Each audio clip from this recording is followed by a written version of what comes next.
Assalamualaikum dan salam sejahtera. Pada hari ini kami akan menjelaskan pelaksanaan pentaksiran bilik darjah di sekolah dengan mengambil kira usaha mempertingkatkan kompetensi guru-guru sejarah sekolah rendah.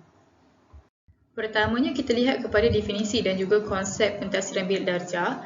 Menurut Lembaga Peperiksaan tahun 2013, pentaksiran ini adalah proses untuk mendapatkan maklumat dan menggunakan pelbagai kaedah ataupun pendekatan sama ada secara formatif, sumatif, formal, informal, dalaman dan juga luaran untuk mendapatkan evidence ataupun bukti yang boleh dipertimbangkan dan seterusnya membuat penghakiman tentang sesuatu produk dalam pendidikan. Dan konsep pentaksiran bilik darjah adalah merupakan proses yang berterusan dalam sesi pengajaran dan pembelajaran bagi mendapatkan maklumat tentang perkembangan, kemajuan, kebolehan dan penguasaan murid terhadap sesuatu matlamat ataupun objektif kurikulum yang dihasratkan.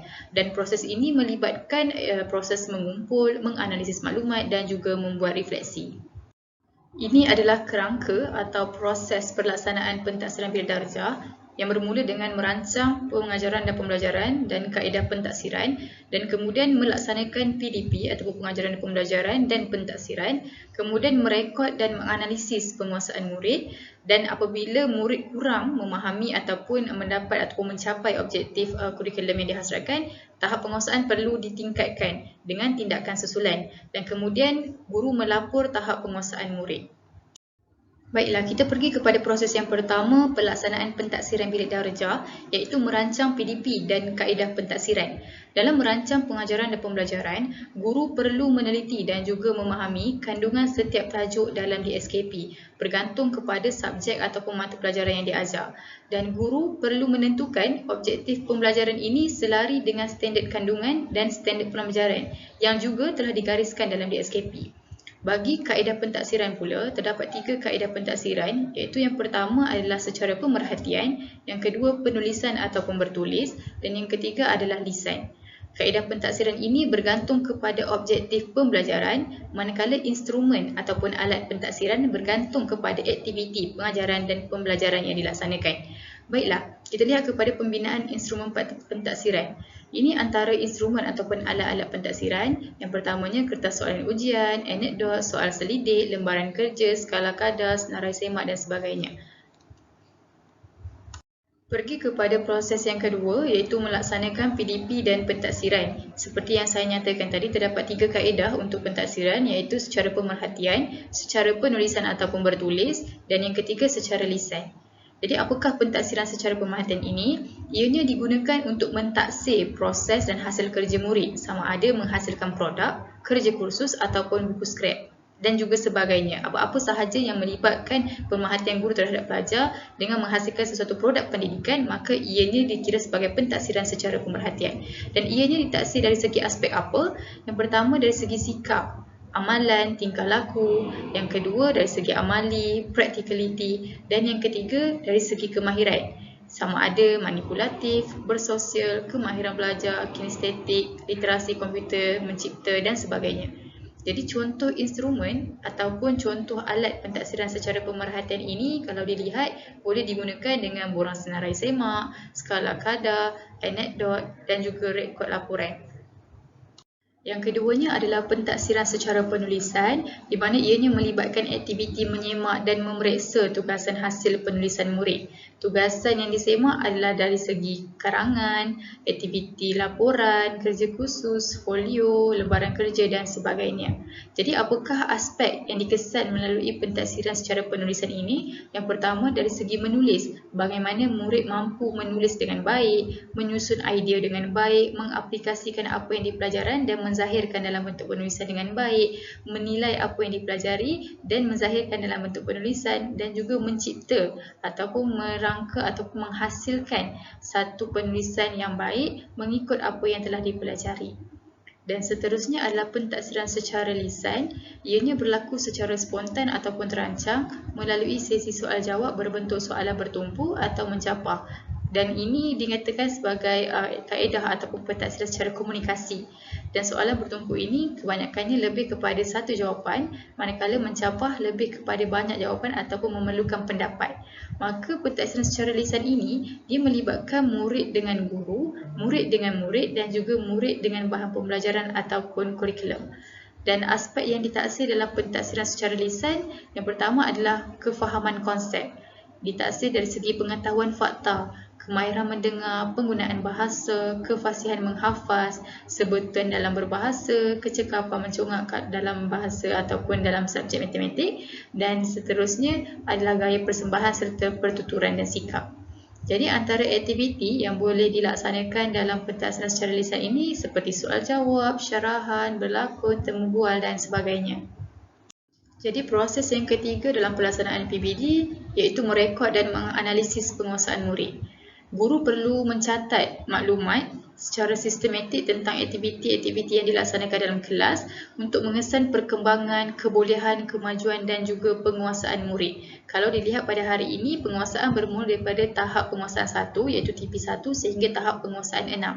Dan guru perlu merekod sama ada dibuat dalam bentuk buku catatan, senarai sema ataupun menggunakan tablet pelaporan yang telah digariskan ataupun yang telah diselarikan oleh KPM.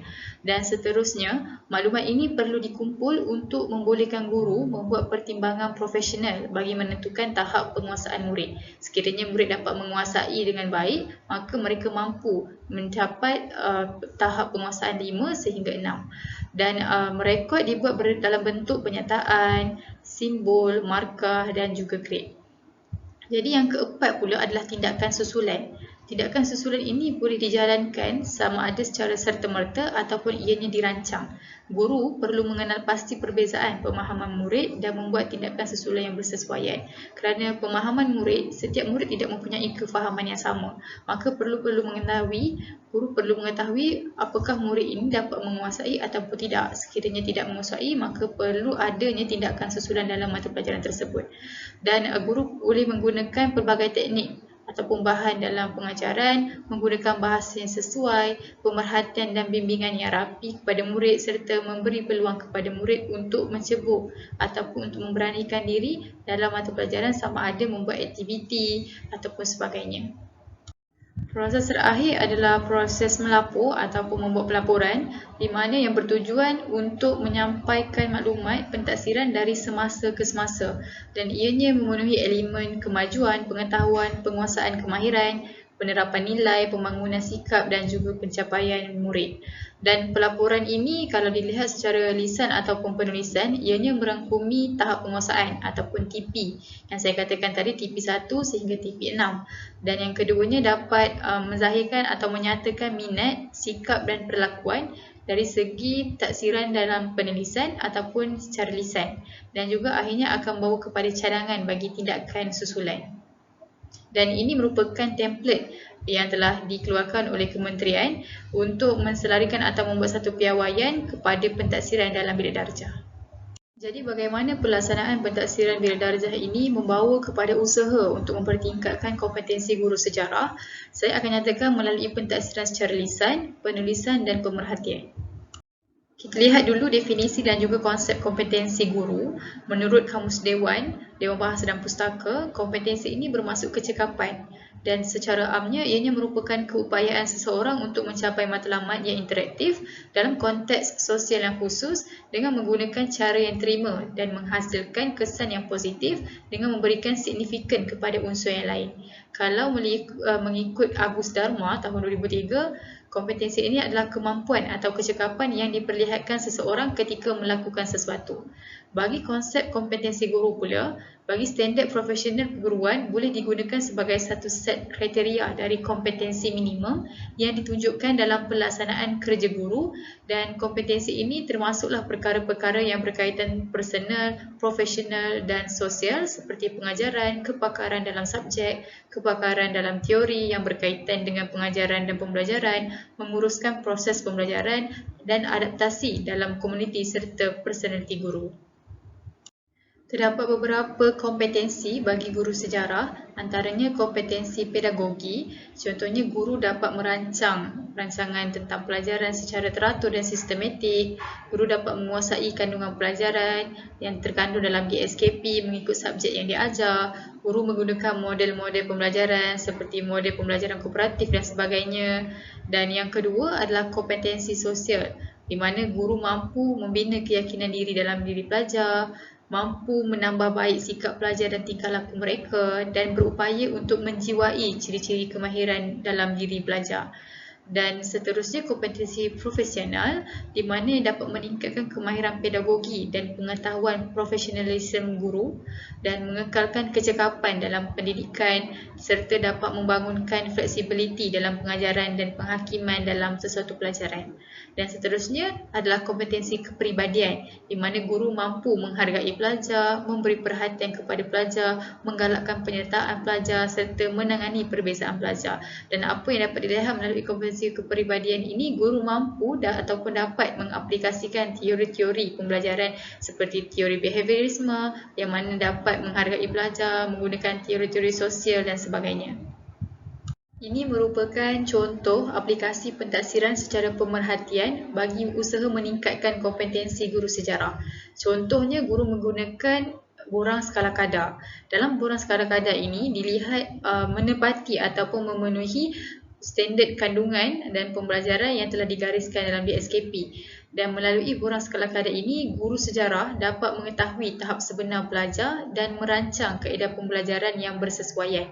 Dan contoh kaedah-kaedah ataupun cara untuk guru mengetahui tahap sebenar pelajar, guru perlu menggunakan ataupun membuat aktiviti latih tubi, simulasi, demonstrasi, dan juga kalau dilihat apabila guru melakukan kaedah ataupun demonstrasi, maka guru itu sendiri perlu memahami apa yang hendak diajar dan dari sini dapat dilihat dapat menguasai elemen ataupun kehendak yang digariskan dalam objektif kurikulum.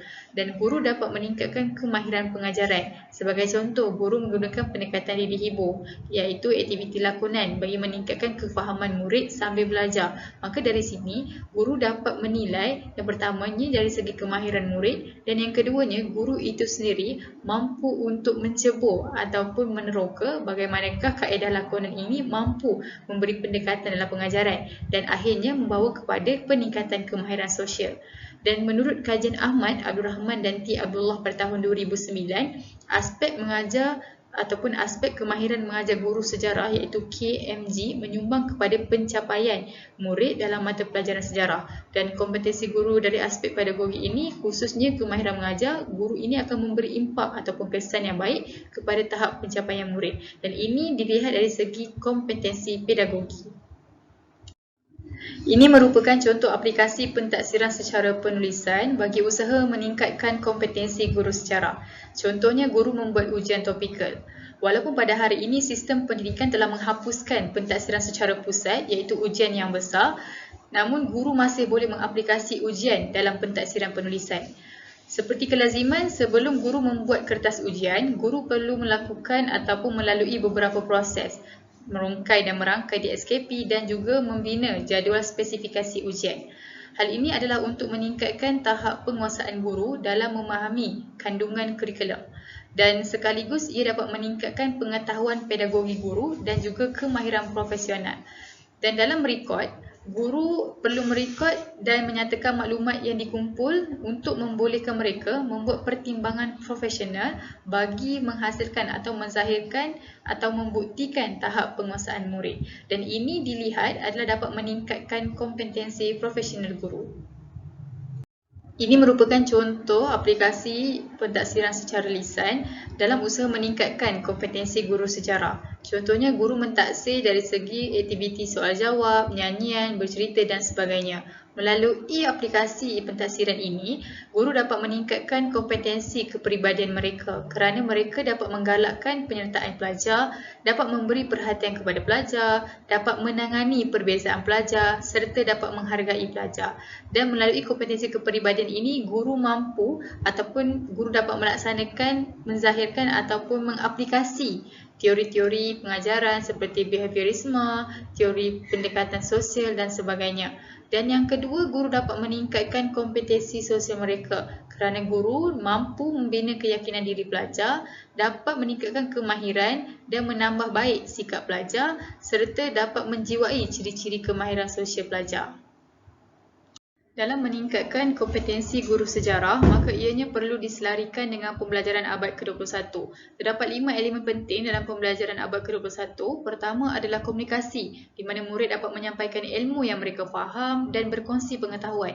Yang kedua adalah kolaboratif, di mana murid mampu melakukan pertukaran idea dan pandangan. Ketiga adalah pemikiran kritis, di mana mereka dapat menilai sesuatu idea secara logik dan rasional untuk membuat pertimbangan. Yang keempat adalah kreativiti, di mana mereka dapat menjana idea dan menghasilkan inovasi. Dan yang kelima adalah nilai murni dan etika, di mana dapat meningkatkan jati diri murid secara nasional mengikut acuan Malaysia. Dan apabila dilihat pembelajaran abad ke-21 ini, ianya meningkatkan kemahiran 6C, di mana dapat meningkatkan pengetahuan, kompetensi dan perwatakan murid melalui kemahiran berfikir, pembelajaran kooperatif dan kolaboratif, perancangan pembelajaran, ekosistem pembelajaran positif dan juga pentaksiran pembelajaran. Maka jelaslah bahawa pelaksanaan PBD ini dapat meningkatkan dan mengambil kira usaha meningkatkan kompetensi guru-guru sejarah di sekolah. Pemasuhan ujian pencapaian sekolah rendah UPSR dan pentaksiran tingkatan 3 PT3 telah membawa kepada permekasaan pelaksanaan pentaksiran bilik darjah PBD di sekolah. PBD merupakan suatu proses yang berterusan dalam sesi PDP bagi mendapatkan maklumat tentang perkembangan, kemajuan, kebolehan dan penguasaan murid terhadap matlamat kurikulum yang dihasratkan. PBD juga dapat dilaksanakan melalui kerja projek di sekolah dan ia dikenali sebagai PBD berasaskan projek. PBD berasaskan projek memerlukan pentaksiran daripada peringkat awal projek sehingga peringkat akhir projek. Murid perlu didedahkan dengan pengetahuan dan kemahiran sebelum projek dilaksanakan. Pelaksanaan PBD berasaskan projek bermatlamat untuk menggalakkan dan membolehkan murid menerima pengetahuan dan kemahiran baru. Ilmu pengetahuan ataupun kemahiran ini seterusnya dapat diaplikasikan untuk menyelesaikan masalah dalam proses pembelajaran. Pelaksanaan ini juga dapat menepati elemen pembelajaran abad ke-21 di mana elemen komunikasi, kolaboratif, pemikiran kritis, kreativiti serta nilai dan etika dapat diterapkan ketika menjalankan pelaksanaan kerja projek. Ini merupakan kerangka pelaksanaan PBD berasaskan projek. Jadi mari kita lihat satu persatu apa yang dimaksudkan di dalam kerangka ini. Proses masa pelaksanaan PBD berasaskan projek di sekolah ni bermula dengan satu mesyuarat yang dihadiri oleh Jawatankuasa Kurikulum bersama pentadbir sekolah. Di dalam konteks sekolah rendah, pentadbir merujuk kepada guru besar dan penolong kanan mata pelajaran. Dan mesyuarat yang diadakan ini adalah bertujuan untuk melaksanakan kerja projek sebagai penentu tahap penguasaan PBD pada pelaporan profil murid. Dan seterusnya perbincangan antara setiausaha PBD dengan guru kanan mata pelajaran dan ketua panitia diadakan. Perbincangan merangkumi cadangan pelaksanaan projek seperti menentukan tema, kesesuaian projek, kebolehsanaan projek, tempoh pelaksanaan dan jadual perancangan. Pelaksanaan ini juga mengambil kira perbincangan antara ketua panitia dengan guru penyelia projek PBD bagi membuat penentuan kumpulan murid di bawah guru penyelia, bimbingan kepada murid sepanjang pelaksanaan projek, pentaksiran dan hasil serta kaedah penetapan dan perekodan tahap penguasaan setiap murid. Seterusnya, ibu bapa kepada murid yang terlibat dengan pelaksanaan berasaskan projek perlu dimaklumkan oleh guru besar melalui surat atau taklimat supaya ibu bapa mereka ni sedia maklum akan pelaksanaan PBD ini.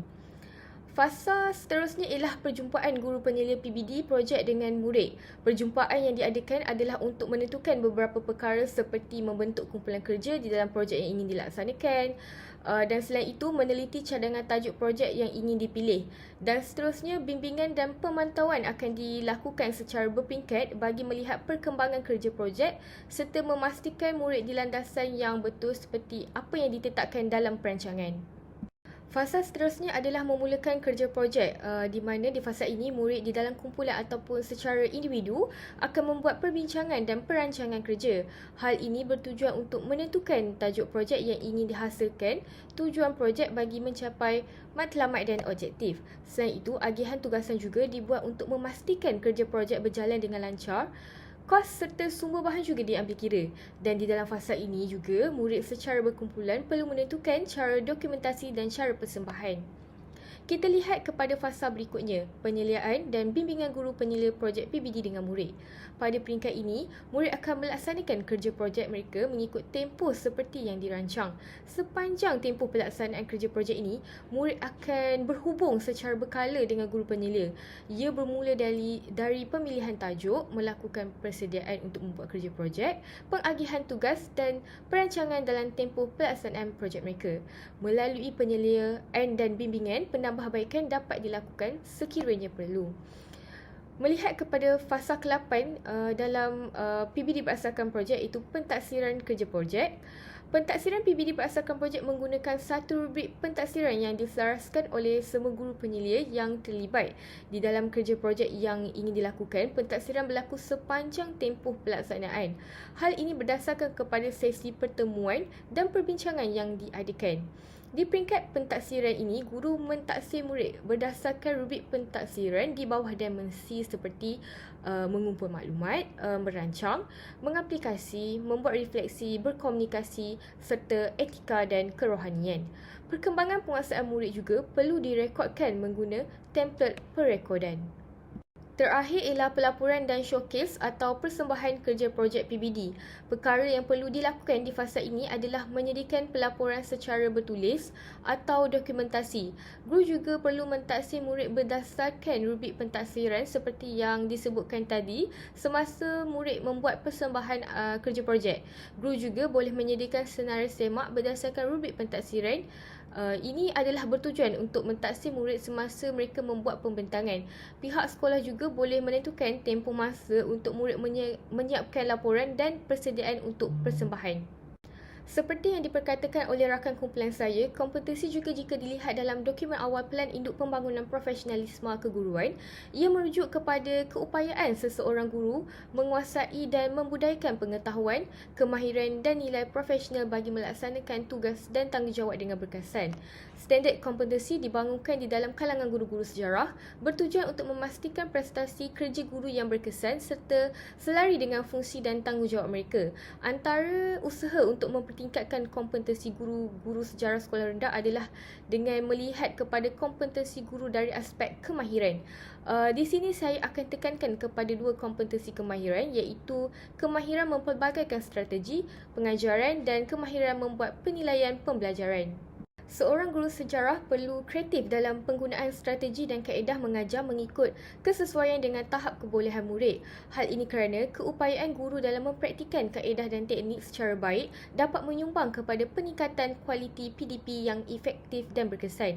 Di dalam pelaksanaan PBD berasaskan projek, guru sejarah dapat membimbing murid membuat perancangan ataupun prosedur bagi melaksanakan sesuatu projek secara teratur, kemas dan bersistematik. Dengan menguasai kemahiran strategi pengajaran dalam pelaksanaan PBD projek, guru dapat meningkatkan kompetensi dalam pengajaran sekaligus dapat membantu murid mengaplikasikan pengetahuan mereka dalam proses pembelajaran.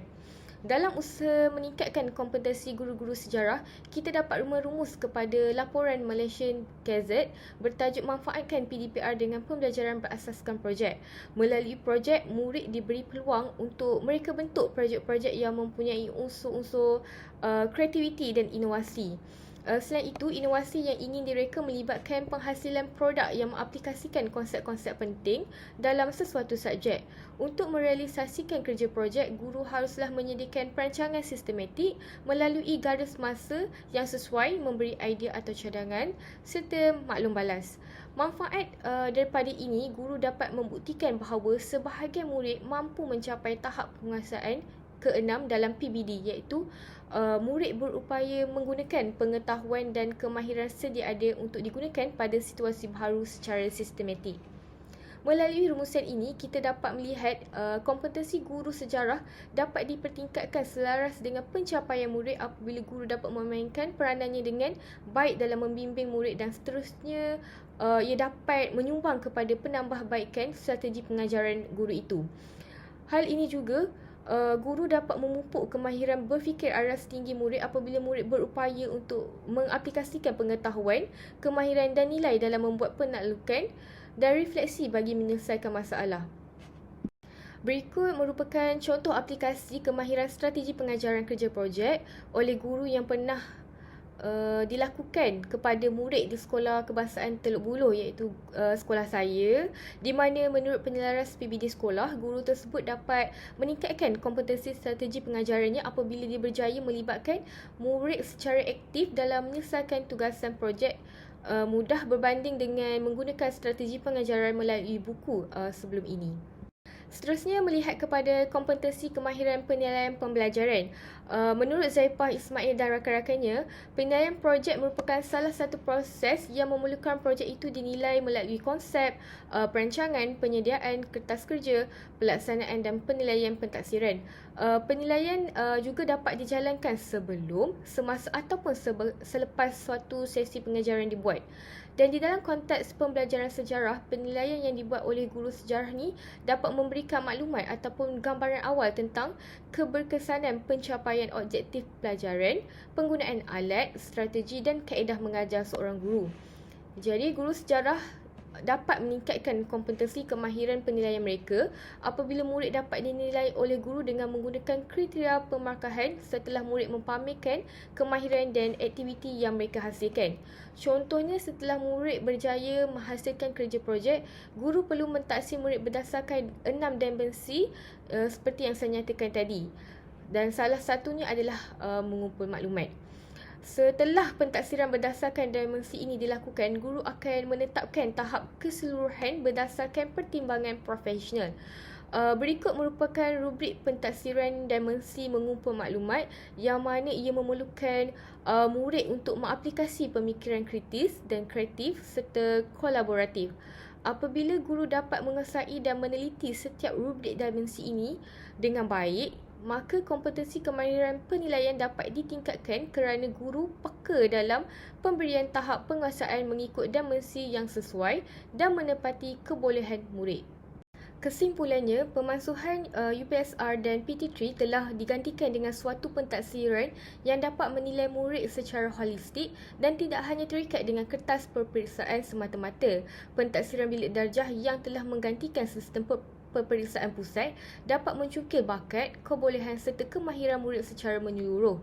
Justru pelaksanaan PBD dapat dilaksanakan dengan merancang PDP dan kaedah pentaksiran, melaksanakan PDP dan pentaksiran, merekod dan menganalisis penguasaan murid serta melapor tahap penguasaan murid. Selain itu juga, pelaksanaan PBD berasaskan projek dapat dilakukan selepas murid telah didedahkan dengan pengetahuan dan kemahiran yang berkaitan. PBD berasaskan projek memperlihatkan bagaimana murid aplikasi pengetahuan mereka kepada sesuatu bentuk projek. Guru dapat membuat pentaksiran dan penilaian menyeluruh terhadap murid dengan memperkasakan PBD ini. Selain itu, usaha mempertingkatkan kompetensi guru-guru sejarah sekolah rendah dapat dilihat apabila guru mengaplikasikan kompetensi pedagogi, sosial, profesional, kepribadian dan kemahiran seperti kemahiran mempelbagaikan strategi pengajaran dan kemahiran penilaian pembelajaran.